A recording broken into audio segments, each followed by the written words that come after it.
Alors le défi avec mes invités dans ce talk, c'est qu'on comprenne vraiment tout de cette affaire projet Pegasus qui a été révélée en juillet. C'est le fruit d'un travail de rédaction, 17 rédactions internationales réunies au sein d'un consortium, au sein duquel on retrouve d'ailleurs la cellule d'investigation de Radio France ou encore Le Monde. C'est un travail d'enquête qui a été coordonné par l'organisation Forbidden Stories, avec le secours aussi des experts du Security Lab d'Amnesty International. Et il a été démontré donc que plus de 50 000 numéros de téléphone faisaient partie des cibles potentielles de Pegasus, un logiciel espion israélien, le tout réalisé pour le compte d'une dizaine de gouvernements. Voilà une affaire assez impressionnante dont il faut tirer les enseignements aujourd'hui. On en parle donc avec Ingrid Schöllner, directrice marketing et membre du COMEX de Tetris, qui est un éditeur français de logiciels de cybersécurité, spécialiste de la neutralisation automatique des cyberattaques, créé en 2010 par deux anciens de la DGSE.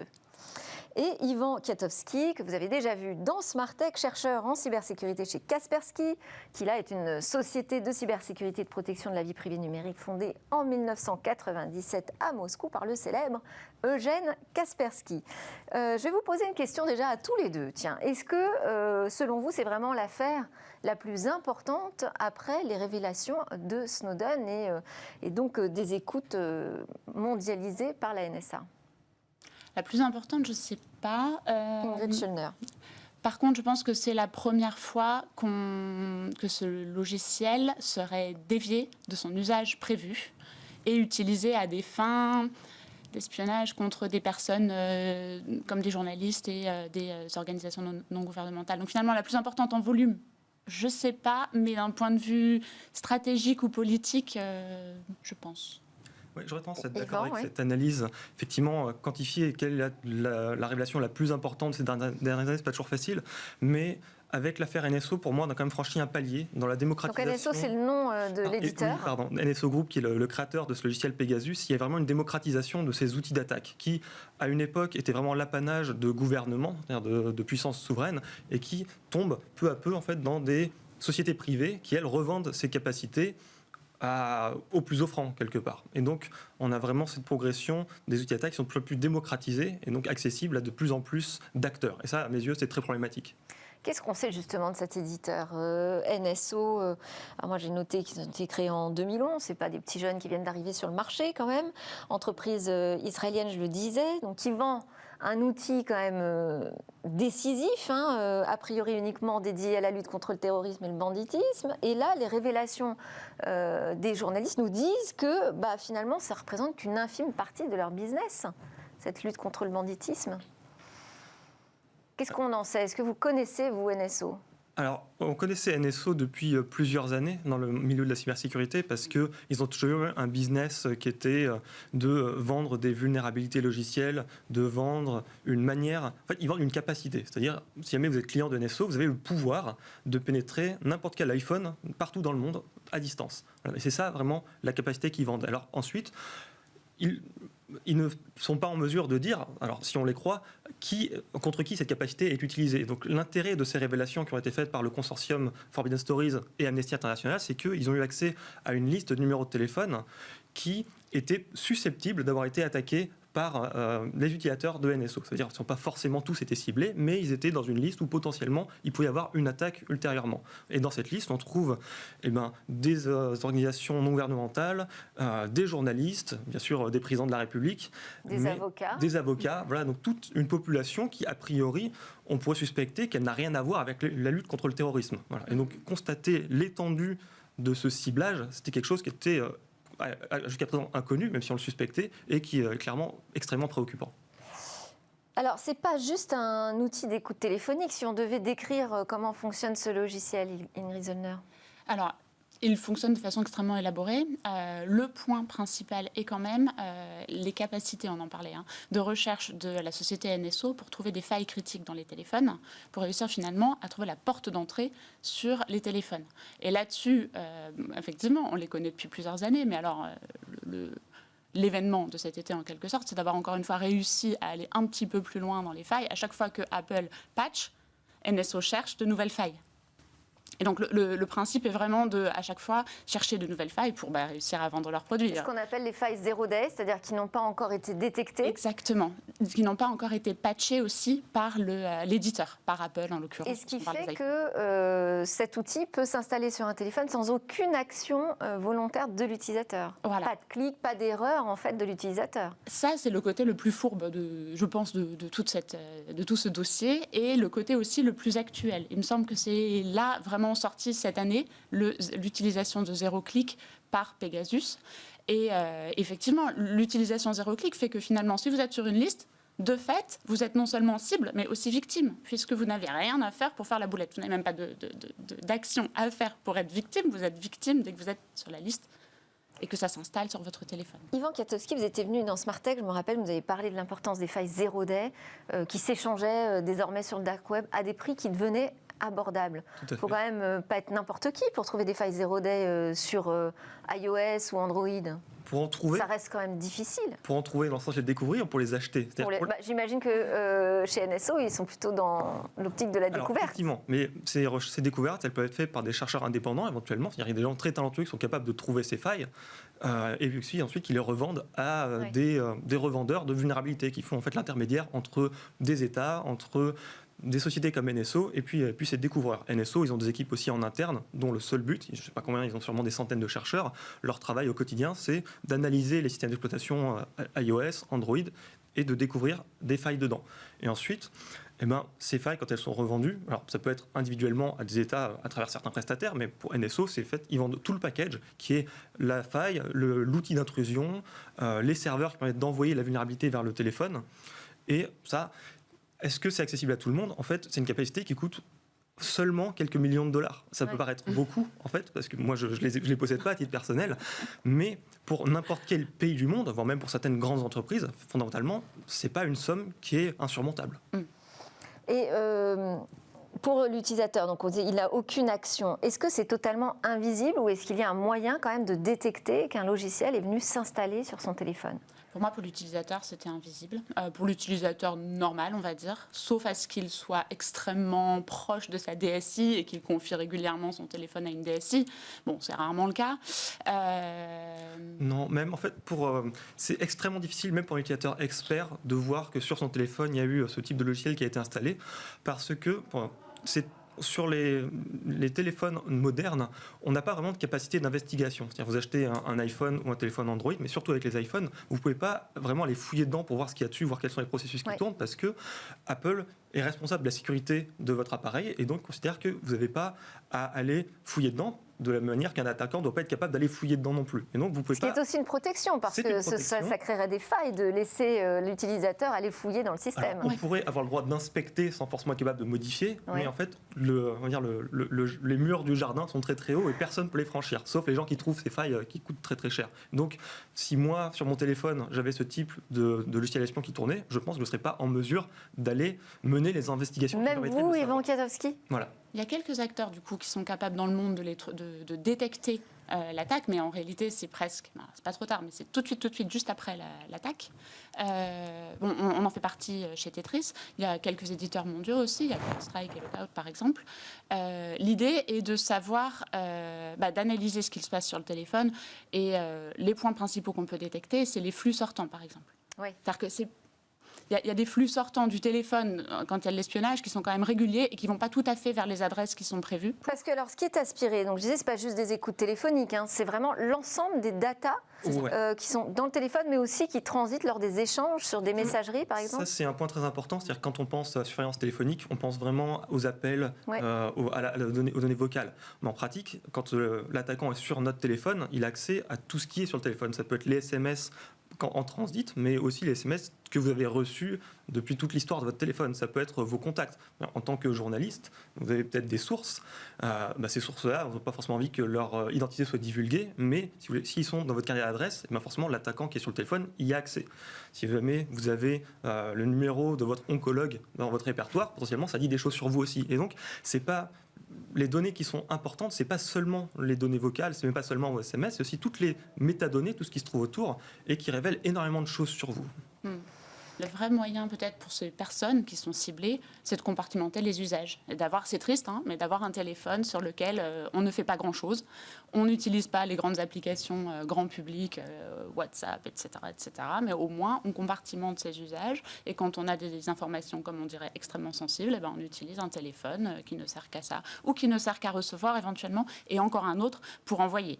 Alors, c'est extrêmement manuel, mais si on veut vraiment se sécuriser et qu'on a la responsabilité d'instances très hautes, on va dire, ou qu'on a la sensibilité d'information très haute, ça peut être une solution. Quand on est un chercheur en cybersécurité, qu'on travaille pour Tetris, Kaspersky, qu'est-ce qu'on tire comme enseignement d'une affaire comme celle-ci? Est-ce que ça change la manière de travailler? Comment? Parce que j'imagine que les autorités cherchent des solutions pour mieux se protéger aussi.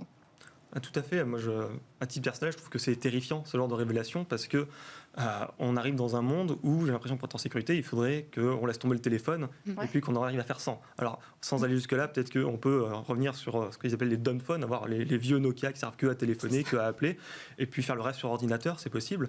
Mais on se sent assez démuni en fait, devant ces capacités extraordinaires qui sont de plus en plus répandues et face auxquelles c'est extrêmement difficile de se défendre. Et donc, à part un espèce de retour en arrière technologique à titre individuel, je pense qu'on ne peut pas faire grand-chose. J'ai dit, sinon passer sur son ordi. Le PC est mieux protégé?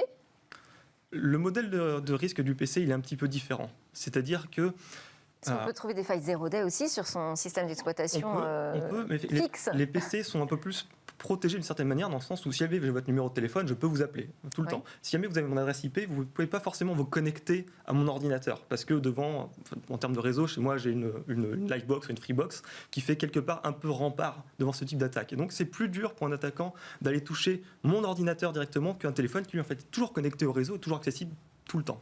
Ce que je pense, c'est que finalement, cette attaque, cette opération a permis une prise de conscience quand même qu'il y a plusieurs canaux pour se faire attaquer. C'est-à-dire qu'en ce moment, récemment dans les médias, on entendait parler quasiment exclusivement des ransomware sur les systèmes d'entreprise, donc ordinateurs et serveurs. Là, on entend parler d'autre chose, d'espionnage sur mobile. Finalement, ça a permis, nous, ce qu'on a vu de nos clients, que les entreprises se rendent compte que les téléphones portables sont aussi un vecteur d'attaque, parfois différent, puisque l'espionnage, c'est pas tout à fait comme ransomware, mais enfin bon, à la fin, pour nuire à l'activité de l'entreprise, c'est quand même pas mal.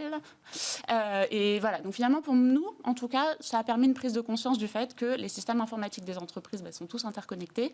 Assez facilement, on utilise son téléphone personnel pour des usages professionnels, donc ça a aussi permis de rééduquer sur attention, on fractionne un petit peu les usages, ou alors on sollicite sa direction informatique avant d'installer quelque chose, etc. Donc il y a quand même une prise de conscience positive de toute cette histoire. Oui, mais ça fait partie des meilleures parades, je dirais. C'est cet éveil, en fait, de faire prendre conscience des dangers. Exactement. Je suis d'accord là-dessus. C'est vrai qu'on a beaucoup parlé, y compris sur ce plateau, de ransomware et de menaces qui ciblaient les entreprises. Et bien sûr, elles sont aussi ciblées par ce problème spécifique.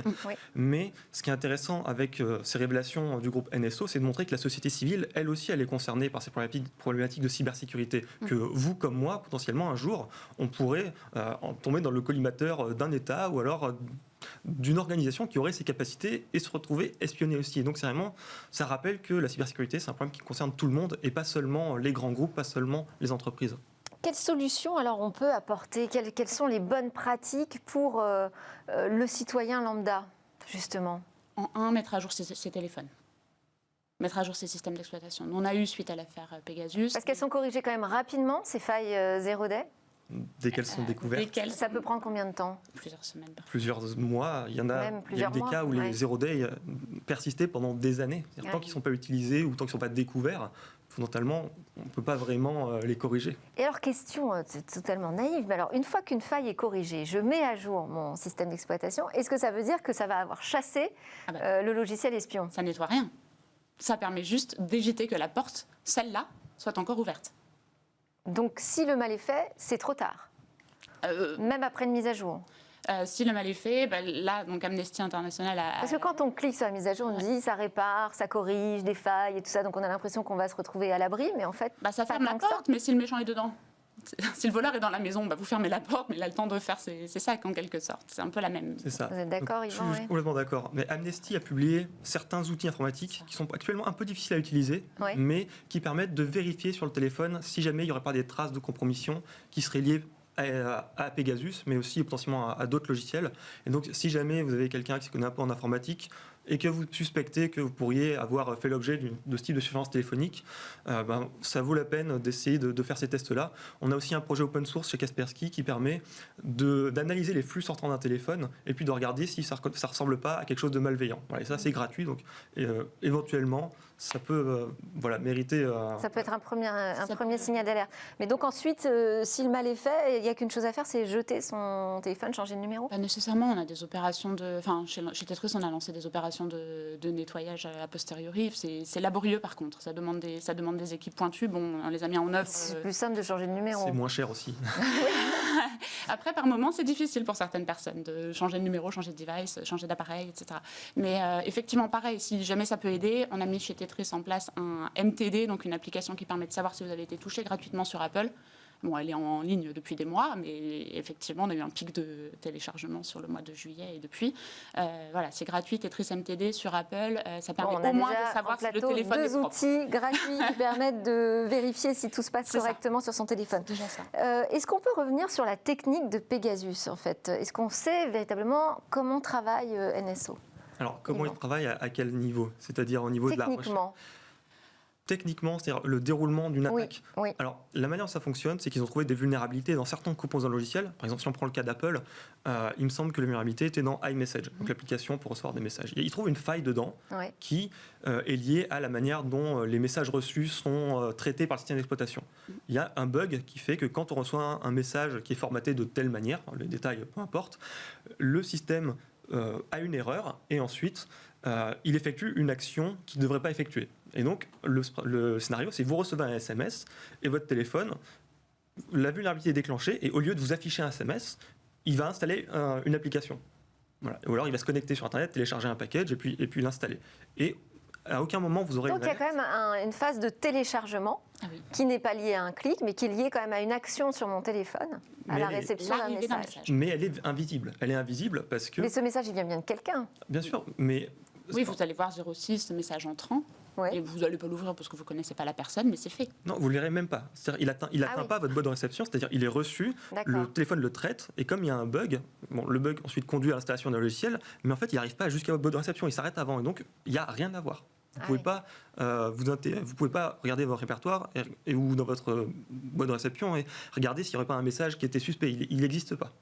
Et alors, une fois que ce logiciel est installé, qu'est-ce qu'il fait dans le téléphone? Comment fait-il pour capter, aspirer l'ensemble des données?